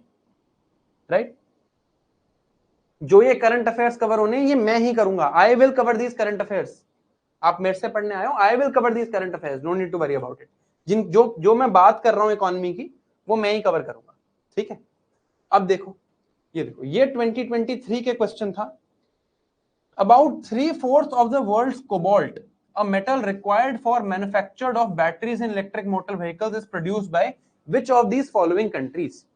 And ये देखो economic survey of 2023, ये 2023 का economic survey है. यहां पर exactly copper, lithium, निकल, cobalt और rare earth element इनकी वो दी हुई है डिस्क्रिप्शन के कौन सी कंट्री में ज्यादा है. This is directly a screenshot from the economic survey of 2023. यहां पर देखो डेमोक्रेटिक रिपब्लिक ऑफ कॉन्गो का दिखा रखा है, सबसे ज्यादा प्रोडक्शन है. And the answer here is Democratic Republic of Congo. Direct questions come. तो जब हम करंट अफेयर्स कर रहे हैं, this is our main job. अब इकोनॉमिक सर्वे फेब में आएगा, थोड़ा टाइम मुझे लगेगा उसको पढ़ने में, टैबुलेट करने में. तो मार्च में we are going to cover the economic survey and budget and the other relevant current affairs also at once. अभी हमारा क्या जॉब है? In November, what is our job? In November, our job is to understand the concepts in detail. जैसे यहां पर question food inflation पे था, for example. Here our job is to cover what is inflation, what is headline inflation, what is core inflation, why food inflation is important, what is operation top greens, etc etc. अब newspaper की बात करते हैं. ये आज और कल के न्यूज़पेपर की हेडलाइंस हैं. Local investors buy the dip as FIIs exit. अब अगर मैं न्यूज़पेपर पढ़ने जाऊं, if I don't know what the word FII, foreign institutional investor, means and how is it related to the taper tantrum of the US federal reserve, till I don't understand this, I cannot read the newspaper. Stance shift doesn't mean a rate cut, said by Shri Shaktikanta Das, who is RBI governor at the moment. RBI will change its stance, but not its monetary policy rate. This is what is said in this news article. But before I know the meaning of the word, what is monetary policy stance and what is monetary policy rate, what is repo rate, reverse repo rate, etc., I cannot read this article, and it is time waste for me to read this article. So the idea here is that we will read newspaper only after we have covered the basic concepts here. If you don't want to read the newspaper, please don't read, because आपका current affairs cover कराना मेरा काम है. I am reading the newspaper every day to ensure कि जब मैं आपको मार्च में पढ़ाऊं, no current affairs topic is left. So the core idea is कि अभी in the month of November to maybe first 2 weeks of December, in this time we are going to cover economy and we are going to understand the concepts behind it. हमें पूरी conceptual clarity ले लेनी है of the entire syllabus of everything that has ever been asked in PYQs. हमें साथ में इन concepts को revise भी कर लेना है. Then when we come to March, we will have a few lectures where we will cover economic survey, budget and relevant current affairs of the last 12 months. This is the idea. ये बात clear हुई सबको और logic भी clear हुआ इसका. I hope this is, and मार्च का logic भी I am sure is clear to you. Feb में डॉक्यूमेंट आएगा. I will take 1 month to read it, tabulate it, make notes out of it. उसके बाद I will teach you. ठीक है. अब class methodology क्या है वो तो आपको समझ आ ही गया होगा अभी तक. This is what I have been teaching you so far, कि हम कंसेप्ट पे फोकस करेंगे. एक भी चीज हम रटेंगे नहीं. We will not mug up anything. Logic से समझेंगे इकोनॉमी को. Everything will be done logically. Class की पीडीएफ की मैं आपसे बात कर चुका हूं. 1 पेजर नोट्स में आपको बात कर चुका हूं. शॉर्ट नोट्स मुझे पता है हम सब आलसी हैं, तो मैं सोचा कि मैं थोड़ा कम आलसी बन जाता हूं. तो मैंने 1 पेजर्स खुद ही बना दिए. Now one thing I want you to do is, आप भी थोड़े कम आलसी बनना. Come to the class live and solve the test. Now doubt resolution की बात कर लेते हैं. This is also something that is important. So I will talk about this. देखो, the problem is that if I start solving your doubt in the class, of course अगर कोई बिल्कुल, जैसे अभी देखो, मैं आपको 3-4 बार बता चुका हूं कि मैं टाइमिंग की बात करने वाला हूं. Still some people are commenting in the chat, sir timing की बात करो, टाइमिंग की बात करो. It becomes distracting for me. And कई लोगों का वो डाउट है, कई लोगों का वो डाउट नहीं है. Let's say there are 100 people here and only 2 of them have this doubt. It is important to address the doubt of those 2 people, right? But it is not important to do it while I am live with you, because उससे क्या होता है, बाकी लोगों का time waste होता है.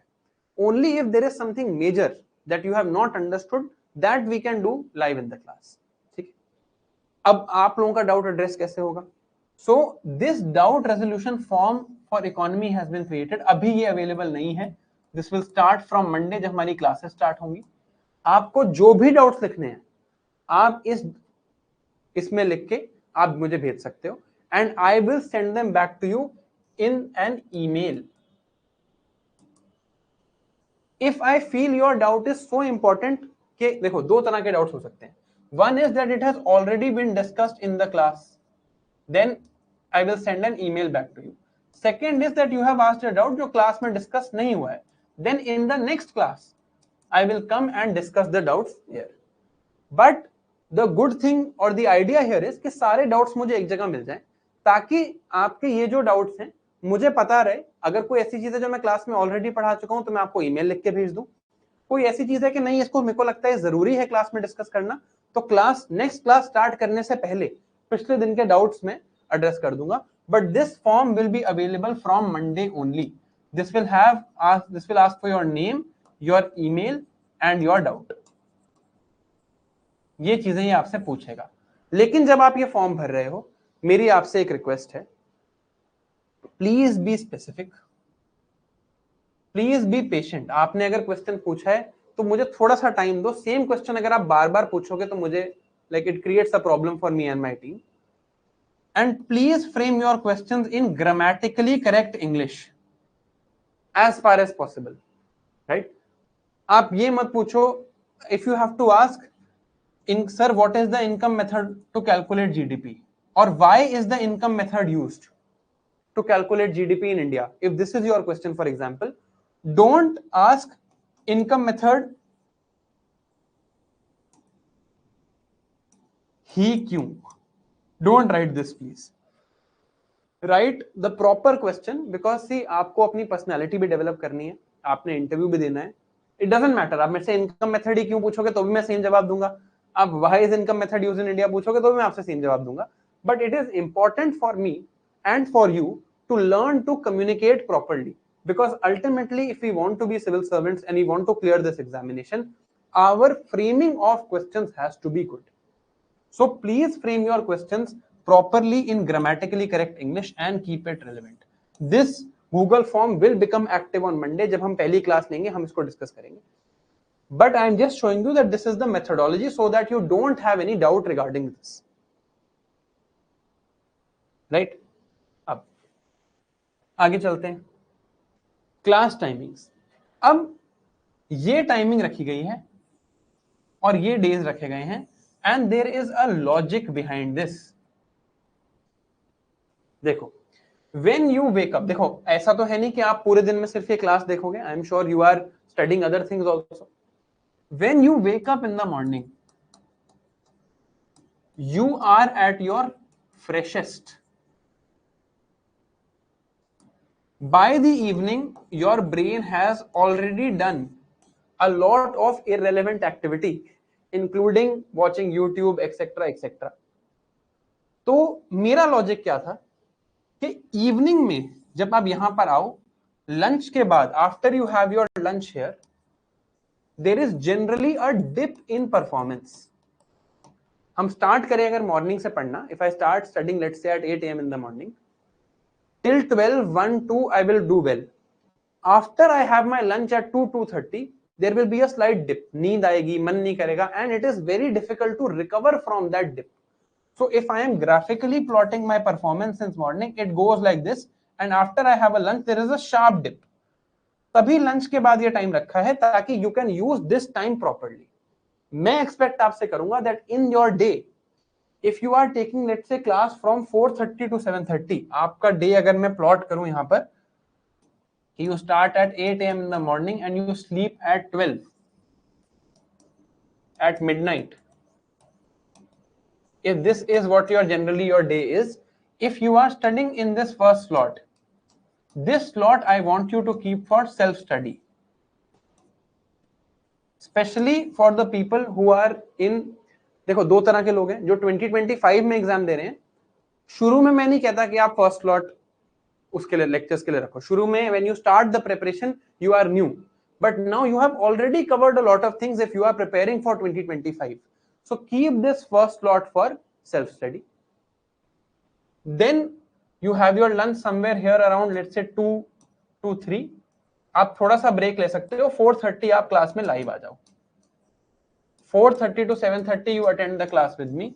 यहां पर मैंने आपको ब्रेक इसीलिए दिया है बिकॉज जब आप 7:30 आओगे, only one request I want to make in your schedule and that is here. हम क्लास में एक रिवीजन करके खत्म करेंगे क्लास, है ना. Please don't take a break after my class. मेरी क्लास लेने के बाद प्लीज ब्रेक मत लेना. Maximum take a 10-minute break and after these 10 minutes please revise that day's class. एक बार खुद से भी वो दिन की क्लास प्लीज रिवाइज कर लेना. अगर आपने 10 मिनट से ज्यादा लंबा ब्रेक लिया, आपने सोचा मैं नेक्स्ट डे कर लूंगा, राइट, अगर आपने सोचा कि next day I will do it, कोई नहीं अगले दिन कर लेंगे, it is going to feel like कि आपने एक क्लास देखी ही नहीं है. 10 मिनट जो यहां पर रिवीजन करने में आपको 15 मिनट्स लगेंगे, नेक्स्ट डे हो सकता है वो 1 hour 15 minutes भी लग जाए. So my idea for you is that every day you divide your day into 2 slots. One is the morning slot, let's say from 8 a.m. to approximately 2:30 p.m. This you can study whatever other subject you want to study at this moment. हो सकता है आप college जा रहे हो इस time पे, या आप 2025 के लिए प्रिपेयर कर रहे हो तो अपना ऑप्शनल पढ़ रहे हो, पुराने टॉपिक्स रिवाइज कर रहे हो. This is your leeway. Till 4:30 it is your break. उसके बाद पूरे दिन ब्रेक मत ले लेना. And from 4:30 to 7:30 and maybe 1 hour after that till about 8:39, this much time you give me for the next 1 month and I guarantee कि आपको economy आपका डन हो जाएगा. So I have divided your day into 2 slots. The first slot you study whatever subject, you have to go to office etc. This slot is my time with you. आप मुझे अपना आधा दिन दे दो for the next 1 month. We are going to finish economy together. देखो, I cannot fit everything based, everybody will have a different requirement. कोई कहेगा sir मेरी इस टाइम पे कोई और क्लास है वगैरह वगैरह. मैं आपको एक बात बता देता हूँ, मैंने 2022 में एग्जाम क्लियर किया है. 2019 में मैंने अपना फाउंडेशन कोर्स लिया था. मैं I couldn't give the exam till 2021 because I was in medical college. In my life I have never seen a live class. In my life I have seen everything through video lectures. In my life I have not seen a live class. ठीक है. But when I used to see any class, I used to see it attentively. तो ये मैं आपसे मतलब देखो, whatever is your schedule, some timing is going to be like going to hurt someone or the other at some point, right? The point here is you have to watch every class and participate actively. Even if you are watching it recorded, don't skip the things that I'm asking you to do. The learning outcomes will not change. That is for sure.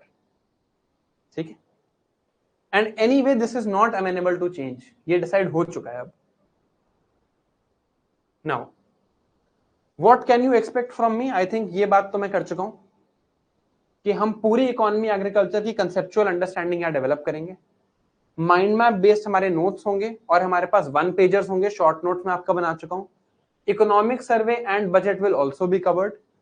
जो prelims के previous year questions हैं from 2013 to 2024 of all UPSC exams, they will be covered. Practice हम class में करेंगे.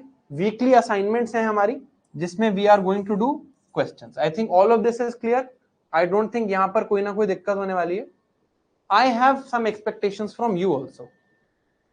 वही 3 चीजें हैं जो मैं आपसे हमेशा एक्सपेक्ट करता हूं, which is discipline, commitment and trust. ठीक है. अब but what does this mean? Discipline means कि अगर आपको मंडे टू फ्राइडे रोज एक क्लास देखनी है, ठीक है, may be you are not available from 4:30 to 7:30, that I can understand, but watch it regularly and watch one per day. अगर आपको दिन में एक क्लास देखनी है तो एक ही देखो, डोंट डबल इट अप. ठीक है. डिसिप्लिन का मतलब है कि अगर वीकली टेस्ट है तो you have to attempt it on the Sunday only.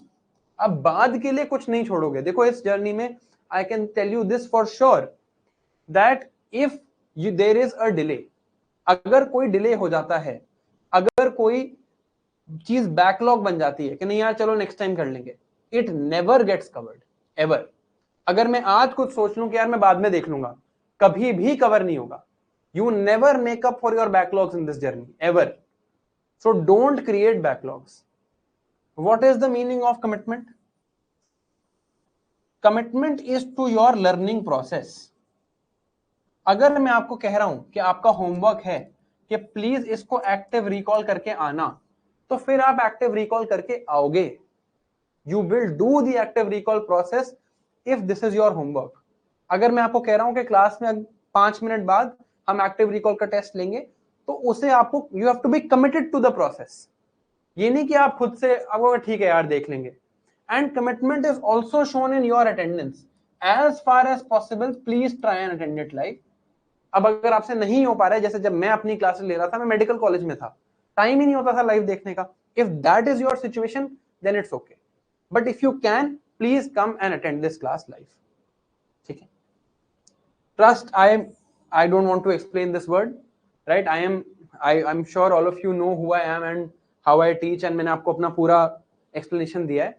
I will expect from myself, not from you. I will expect from myself that with the way I teach you and with the things that we do, that you develop trust in me. Now, अब ये है हमारी approach for economy. इसमें जैसे मैं आपको कह रहा था कि हम पूरा सिलेबस जो है उसको थोड़ा सॉर्ट आउट कर देते हैं, यही ये सॉर्टिंग आउट है. ठीक है. पहली चीज है micro economics. Microeconomics is economics at the individual level. फिर है macroeconomics that we are going to read. Macroeconomics is economics at the macro, big level, at the governmental level. किसी भी कंट्री की मैक्रो इकोनॉमिक ग्रोथ में 4 की indicators या 4 की objectives होते हैं. One is low and stable rate of inflation. This is the first objective, low and stable rate of inflation. Country wants not zero, यहां पे जीरो इन्फ्लेशन नहीं है, low and stable. Every word here has a meaning. Rate of inflation. Second is low unemployment. याद है ये topic हमारे syllabus में भी था. We had read this topic in the syllabus. Unemployment भी था, इन्फ्लेशन पे हमने क्वेश्चन देखे. Then high growth. Any country wants to grow properly, growth भी हमारे सिलेबस में था. And equity in the distribution of income. When there is not equity in the distribution of income, it leads to poverty, it leads to inequality. और ये दोनों चीजें भी हमारे सिलेबस में थी, हमने देखा था. Then ये गवर्नमेंट के ऑब्जेक्टिव्स हैं when they look at an economy. Government के पास 2 टूल्स हैं to solve this problem. One is fiscal policy, one is monetary policy. Fiscal policy is largely government's budgeting. इस पे भी हमने देखा था सिलेबस में, गवर्नमेंट बजटिंग लिखा था. एंड मॉनेटरी पॉलिसी पे तो अभी हमने क्वेश्चन ही देखा, ये आरबीआई कंट्रोल करता है. We will discuss all of this. RBI monetary policy control करता है. This is the 2 tools that the government has to meet these 4 macroeconomic objectives. Any of these objectives and the balance between them has to be maintained only using these 2 tools. Government के पास तीसरा कोई tool नहीं है to control और manipulate the economy. जब हम ये समझ लेंगे, then we will understand international economics, things like free trade, balance of payments, free trade agreements, how countries trade with each other, the Bretton Woods organization, what is the job of WTO, IMF, World Bank, etc. Then we are going to understand in the end sectors of the economy in detail. तो इसमें सबसे पहले हम agriculture sector पढ़ेंगे, फिर हम industry पढ़ेंगे, industry आपको याद होगा इंडस्ट्रियल पॉलिसी, ये सब भी सिलेबस में था। फिर हम सर्विसेज सेक्टर पढ़ेंगे डिटेल में। अब you might remember that in the syllabus there was something in infrastructure also, infrastructure भी लिखा था सिलेबस में। now where in this map is infrastructure fitting? अब अगर मैं कहूं कि सिलेबस में तो इंफ्रा भी था, मैं कह रहा हूं मैं आपको पूरा सिलेबस कवर कराऊंगा और यहां पर तो इंफ्रास्ट्रक्चर है नहीं, so in this entire map where is infrastructure fitting? To have high growth, infrastructure is a very important requirement. तो ये जो चीज है ना, this entire map, this we have to always remember. Everything that we are doing in the economy, कुछ भी जो हम कर रहे हैं इकोनॉमी में, it is fitting into this entire logic. ठीक है? Now I will, of course I have to take your doubts. Macro और माइक्रो इकोनॉमिक्स में थोड़ा सा एक डिफरेंस समझाने के लिए आपको एक एग्जांपल देता हूं, फिर इस सेशन में आपके डाउट्स लेंगे, फिर इसको एंड करेंगे। So I have to first, I want to tell you something, I want to ask you something actually. Let's say you are in the market and you want to buy an air conditioner. आप market में हो and you want to buy an air conditioner. ठीक है? Air conditioner बहुत companies के हैं, companies X, Y, Z, etc. There is air conditioner 1. This is a 4-star air conditioner. आपने देखा होगा एयर कंडीशनर्स के ऊपर वो ब्यूरो ऑफ एनर्जी एफिशिएंसी की रेटिंग्स होती हैं, राइट? अब this is a 4-star air conditioner. The price of this air conditioner is ₹20,000 and the running cost of this air conditioner is ₹1 per hour. Of course this is a fictitious figure, random figure है। आप market में गए air conditioner खरीदने, पहला AC उन्होंने आपको दिखाया 4-star air conditioner था, 20,000 रुपए का प्राइस था, रनिंग कॉस्ट था ₹1 पर आवर। सेकेंड एसी उन्होंने आपको दिखाया, it was a 2-star air conditioner. Price of this air conditioner was ₹15,000. Running cost was ₹3 per hour. तो कौन सा एसी खरीदूं? Which AC should I buy?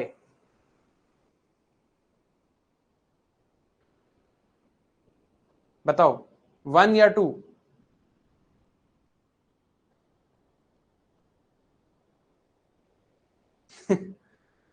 शाबाश, मुझे पूरी उम्मीद थी कि आप बिना सोचे जवाब दोगे और आपने बिना सोचे ही जवाब दिया।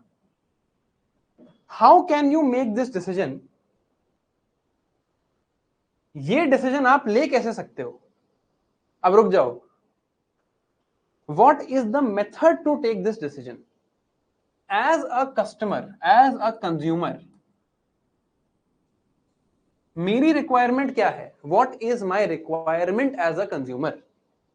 माई requirement as a consumer is to have maximum value at lowest cost, कि कम से कम कॉस्ट में मुझे सबसे बढ़िया चीज मिल जाए। करेक्ट? अब देखो, if I purchase an AC1, यहां पर मेरे को कॉस्ट क्या पड़ रही है? 20,000 rupees and ₹1 per hour it is going to cost me. यहां पर मुझे कॉस्ट पड़ रही है 15,000 rupees per hour and ₹3 per hour it is going to cost me. तो अगर मैं प्राइस का डिफरेंस देखूं between AC1 and AC2, so price is actually ₹5,000 more in one direction. तो इस अभी एनवायरमेंटल लॉजिक भूल जाओ इसका, ठीक है? Please forget the environmental logic behind it. There is actually environmental logic हटा के बात करेंगे. We are talking only of economic sense.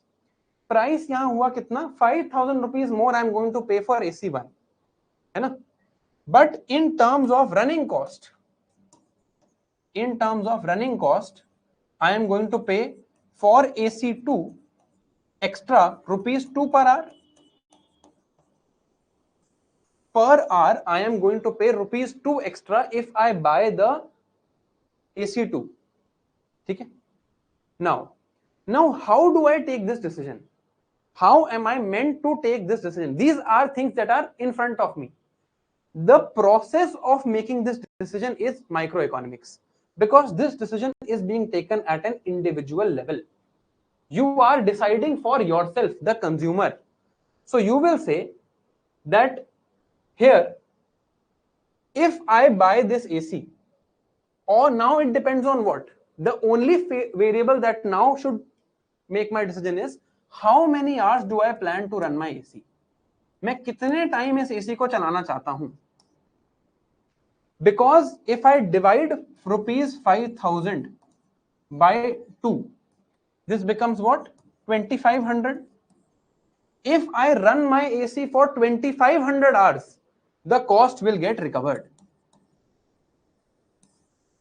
समझ, ये बात आपको समझ आ रही है कि अगर मैंने AC2 लिया और AC1 लिया, after 2,500 hours of running it, 2,500 hours of running it, what will happen? AC1 will actually become cheaper than AC2 after 2,500 hours. Is this clear? ये बात clear है क्या कि 2500 घंटे बाद AC1 will become cheaper than AC2? I hope this is clear. Yes, no लिख देना please. Because running cost में 2 rupees per hour का फर्क है ना. This should be clear. This is basic understanding. 2,500 hours अगर मैं इसको चलाऊंगा तो यहां पर कॉस्ट आएगी ₹2,500. तो in 2,500 hours of running this, I would have spent ₹20,000 plus ₹2,500. Here cost was 15,000, but for running it for 2,500 hours, I would have spent ₹7,500. So cost will become for both 22,500 after I have run it for 2,500 hours. Now how do I make the decision? I will see, will I run my AC for more than 2,500 hours? Will I run my AC for greater than 2,500 hours? If the answer is yes, then which AC is cheaper? And if the answer is no, then which AC is cheaper? अब आप ये बताओ. This is how you are supposed to think in life also. आपने सीधा नहीं बोलना AC1 या AC2. How can you decide? If I run it for more than 2,500 hours, the 4-star AC, which is AC1, is cheaper. If no, then the 2-star AC is cheaper.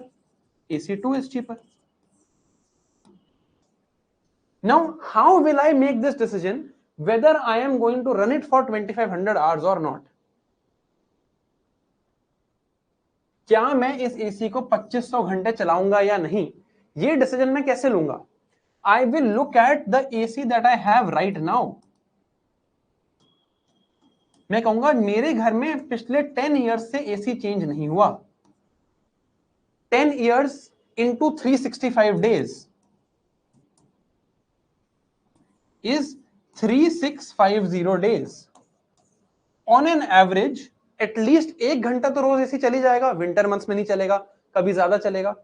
तो हाँ, definitely I usually run my ACs for more than 2,500 hours. So it makes sense for me to buy the 4-star AC1 now. ये बात समझ आई?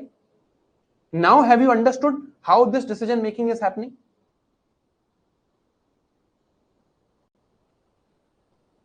है ना? I will decide like this. Maybe I live in Shimla and I am only running my AC for 100 days in a year. Then even in 10 years, I will only operate it for 1,000 hours. Then it makes sense to buy AC2. ठीक है? This is how decision making is happening. But ये decision making कहाँ हो रही है? This is happening at the individual level. This is what is called a microeconomic decision. You have taken a decision which impacts you and your earning, not somebody else's earning. ठीक है, आप micro economic decision लेके अपनी earning को impact करते हो, अपनी expenditure, अपने कंजम्पशन पैटर्न्स को चेंज करते हो, किसी और के एक्सपेंडिचर पैटर्न या इस पे ज्यादा इफेक्ट नहीं करते. This is micro economics. Now let me change the situation for you. Assume that you are joint secretary in Ministry of Finance and you are asked कि Ministry of Finance की जो buildings हैं या Ministry of Finance needs to procure 10 lakh air conditioners. Ministry of Finance needs to procure 10 lakh air conditioners अपनी buildings, distribution, etc. बहुत जगह पर उन्हें देने हैं. 10 lakh air conditioners need to be procured by Ministry of Finance. This is clear. Now you are asked to make this decision. You see that there are two ACs again, AC1 and AC2. AC1 is with an Indian manufacturer. AC2 is a European manufacturer. This is 4-star. This is 2-star. This is 20,000 rupees cost. This is 15,000 rupees cost. This is rupees 1 per hour running cost. Rupees 3 per hour running cost. अब आपको यहां मैं ये नहीं कहूंगा कि आप decision लो, but if you are doing this, look at the impact your decision will have. If you take this decision to buy this AC, you will have an impact on employment. आप अगर आपने इस manufacturer को बोला मुझे 10 lakh ACs चाहिए, you are generating employment, right? If you decide to procure this AC, you will have an impact on our imports balance because it is not coming from India.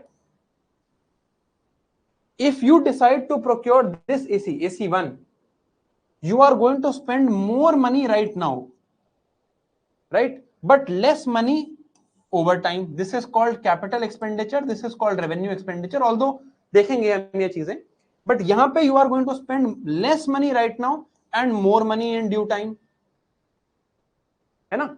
So it is going to impact employment. It is going to impact import decision making.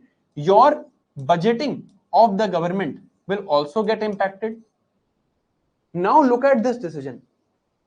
This decision, when taken by Honorable Joint Secretary Ministry of Finance, impacts not only him, इन पे तो इनका बहुत कम impact है, but it has a larger impact on India as a whole.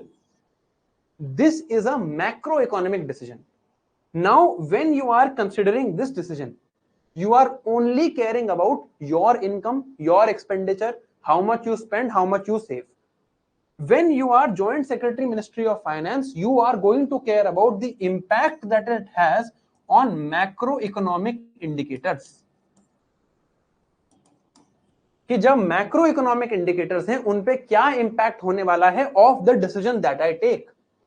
When you have an impact on macroeconomic indicators, you are going to take a very careful decision because the impact is not only on you, it is on the entire country. This is a macroeconomic decision that we have to make. So as a prospective civil servant, it is important for you to know macroeconomics properly. Even if you don't know microeconomics, it's okay. Microeconomics आपको नहीं आती होगी तो आप अपनी salary manage नहीं करोगे, है ना? बट अगर आपको मैक्रो इकोनॉमिक्स नहीं आती होगी और आप सिविल सर्वेंट बन गए तो आप देश के टैक्सेस मैनेज नहीं कर पाओगे. It is we can't possibly take this decision just on the basis of this data. Don't think about AC1 or AC2. I was just trying to explain a logic to you. So as civil servants, it is very important for you to know macroeconomics, even though you might not know microeconomics. So macroeconomic indicators हमें समझने हैं. Still, when we start this course, we will start with microeconomics. Why are we starting with microeconomics? We are starting with microeconomics because all macroeconomics is a sum of individual decisions. आपकी एक economy है, आप दिन में let's say you spend your money on food, on fruits, on vegetables, on clothes, on let's say some electronics. If there are 100 citizens in the economy, they have their own consumption patterns. But when you sum up these consumption patterns, it becomes the consumption pattern of the entire country. So we have to understand individual consumption patterns and demand and supply and their method of spending. Only then we will understand this. This is why we study microeconomics. इसलिए हमें microeconomics बहुत ज्यादा detail में पढ़ने की जरूरत नहीं है. Questions are also very asked very rarely from microeconomics, but only when we understand microeconomics we will be able to understand macroeconomics. Then we will understand the 4 key indicators of macroeconomics. This is how we are going to proceed in this course. We will start on Monday, that is 11th of November at 4:30 p.m. and the first class will be on microeconomics. You will get the notes uploaded on your portal on Monday at 9 a.m. This is all. This is मैंने आपको कुछ पढ़ाया नहीं है, पढ़ेंगे हम यहीं से. I am just trying to explain what is micro and macroeconomics to you. Monday हम start करेंगे from here. ठीक है.